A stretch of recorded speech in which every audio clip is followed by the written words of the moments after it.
Okay, now tearing into the clutch system on this ATC110. You've obviously got some serious heavy-duty components in here that we're going to tear into. I'm going to show you and explain to you what some of these parts are. If you haven't already, make sure you subscribe to our channel. Hit that subscribe button below. Also, hit the notification bell. That way you are notified every time we post a video. We try to do that several times during the week, and I hope that you guys benefit from that.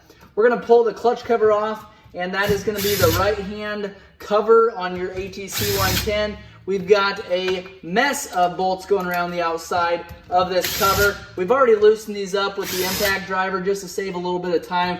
And I've used that impact driver many times on this three-wheeler motor, so you know how to use that tool. I also will put a link below. Make sure you click on that link to buy that tool. That way you can pull these covers off as easily as we do. It is essential to get that tool before tearing into a motor like that. So again, we've got the bolts around the outside. There's 9 bolts total going around the outside of this cover. So just to make sure you find them all, I wanted to count those for you. That way you have an idea how many there are. A lot of times this cover will just pop right off. Sometimes you got to get a rubber mallet, tap on the side of it. A lot of times once that gasket seal is broke free, then you can just use your fingers to get in behind there and pull that off. There is your clutch cover there. There is your dipstick. I showed you that when we were servicing this three-wheeler, how to check that engine oil there.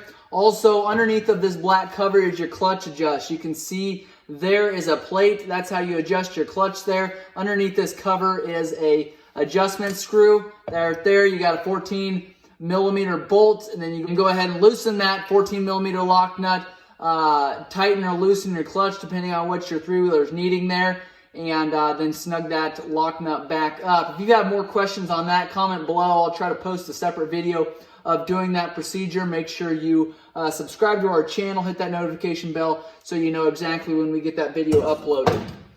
Setting that aside, now we're getting into the clutches on this three-wheeler here. We've got your shift shaft arm here. So on the other hand side, you've got your shift lever. Looks like this. When you lift up on that shifter there, it's going to actually take this, shift this up. You're going to actually, I don't really know how it works, but your shift components are there. That shifter and this will be centered because of that adjuster that I just showed you there. At this point, we can take and remove this mechanism there, and we'll take and remove that. That way we can get into this clutch pack here. This is called your primary gear here. It's a very large gear, and I will show you that and show you how to remove that here in a bit. To remove this clutch pack, what you do, you've got Phillips screws around here. You've got 2 in the middle, and we're going to take those 2 off to start. Underneath there, you're going to have a larger nut. I'll show you those here in a second.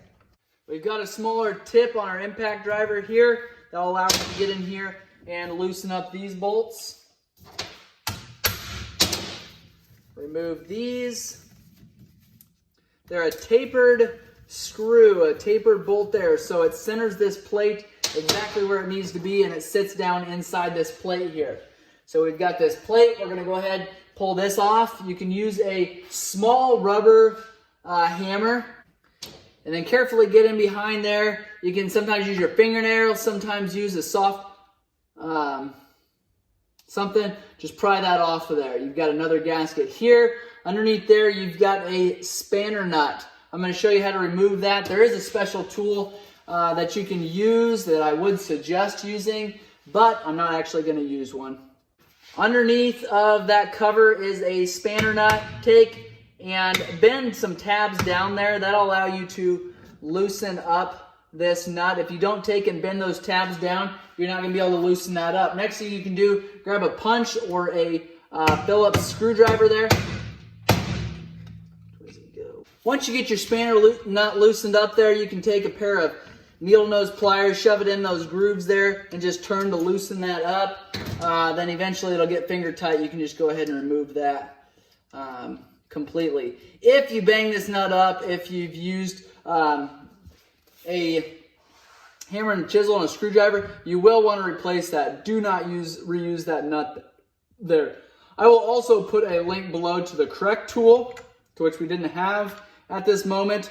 There is your clutch pack there. This is in excellent condition. We will clean this up just to verify that it's in good condition, but everything looks as through the ran good, so we shouldn't have any issues with that clutch pack there. Primary gear here, we've got a snap ring that we're gonna remove. Grab our snap ring pliers there, go ahead and remove that, pull that primary gear off. That's what it looks like there. It's a rather large gear. That part that sticks out, it goes down, goes in first. So keep that in mind. We've got another gasket here that we'll remove and clean up that gasket surfaces. You can use a razor blade to do that, a gasket scraper, which is essentially a razor. So quick tip there. Before we remove this shift shaft here, what I'm gonna do is remove this 10 millimeter, this bolt here on our shift drum. Okay, we've got our arm here we can remove, 10 millimeter. That is spring loaded. Be careful you keep all those pieces together. They're not gonna fly everywhere in the room because there's actually only 3 pieces there, but you get your arm, your spring, and your bolt. We'll show you how to put that together. Going back together, here's your shift shaft here. Again, remove that arm kind of out of the back of that shift drum plate there. You can take and just work that shift shaft out of there. Sometimes the end of those get bent a little bit. Sometimes they get worn down, they get grooved. If that's the case, they're going to be extremely difficult to pull these off because you're actually going through this aluminum case here. What I would suggest is if that's the case, if it's a challenge to pull off of there, make sure you replace that shaft before going back together. Typically, if those are bent, they will be a challenge to get out of there. That or sometimes there's just dirt and debris on that shaft there, and it's hard to push through that seal. If it is hard to push through that seal, you either want to clean up that shaft before you go ahead and remove it completely, or just go ahead and replace that seal when it comes time to put that back together. Our motor is flipped upside down right now. We'll flip it right side. We'll flip it back on in there. We'll remove our shift drum plate here. We've got a bolt to remove there. We'll also remove our oil pump, and then we'll go ahead and split that case. So we've already loosened up this bolt here. Go ahead and remove that. Pull this plate off of there. Be careful, there's pins underneath it here that do come out, so just be careful those don't get lost if you're tipping that motor back over. Oil pump, we've got a